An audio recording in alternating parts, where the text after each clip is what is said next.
being around someone who's dying is the most humbling experience and reminder of the true value of life. As you're looking at someone who's about to leave this world, and this is something that, unfortunately, we're really deprived of, because now that's being professionalized and that's really left to those that have to do what they have to do, whether that's the medical staff or the funeral home. But being around someone who's dying, as you're seeing them taking their last breaths, and you see the look on their face, and you're humbled knowing that Malak al-Maut, that the angel of death, has just entered into the room. And you see that moment where their sight is fixed for a moment. Their eyes are looking in one direction. And then the soul leaves the body. And you just have this feeling, subhanAllah, the way that the Prophet ﷺ described that some people, when they're leaving this world, they have the angels of mercy that are coming to them. And then some people that look like something horrifying is coming their way. And of course, only Allah knows what's actually happening. But there's the sense, and anyone that's been around dying people on a frequent basis will tell you the difference that they've noticed in how people leave this world and those moments. And so you're there in the room and someone's breathing their last. Their eyes are fixed. And the Prophet ﷺ had done so with Abu Salama radiallahu ta'ala anhu, as he had done with many of his companions. And Salama radiallahu anha, she says that when the Prophet ﷺ entered in and Abu Salama was taking his dying breaths, Abu Salama's eyes became fixed, and then he took his last breath. And if you've ever seen a person when they're dying, their eyes look up and then they just stop. And the Prophet ﷺ, he said that verily when the soul leaves the body, the eyes follow the soul. Okay? إِذَا قُبِضَ الرُّوحِ تَبِعَهُ الْبَصَرِ. The soul, as it's leaving the body, the eyes follow the soul. And then the sunnah of the Prophet ﷺ was to then close the eyelids of that person.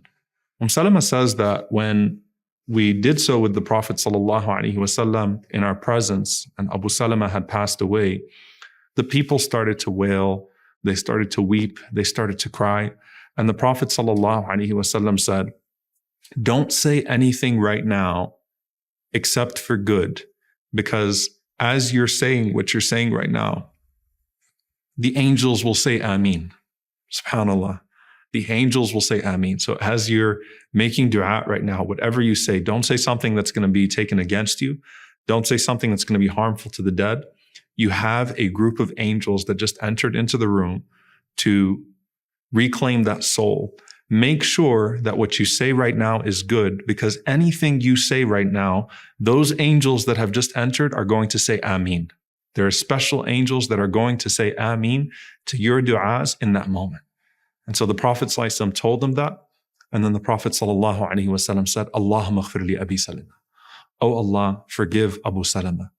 وَارْفَعْ دَرَجَتَهُ فِي الْمَهْدِيِّينَ. And raise his station, make his station high amongst your rightly guided servants.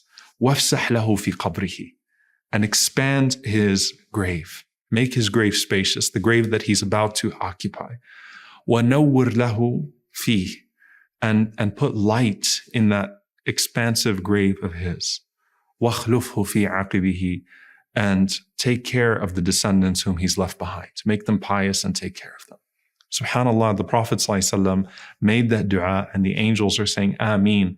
And we have to realize in those moments, SubhanAllah, that it's not just the person that has passed away that is affected by what we say. It's not just us who are affected, because Allah is watching us. But in those precious moments, imagine how beneficial it is to the person that's leaving this world when you make dua for them in those moments, when you pray for them in those moments, and these special angels say Ameen, Ameen, as they're taking his soul away from the body that you knew and taking it either to a high place in paradise or to a place, may Allah subhanahu wa ta'ala protect us, that is worse than that which they encountered in this world. Every soul will taste death, and none of us can escape it. Whether we are young or old, healthy or sick, our time will come when Allah calls us back. Remembering death often helps us stay humble and focused on what truly matters. It reminds us not to get too attached to this temporary world, because everything here will eventually end.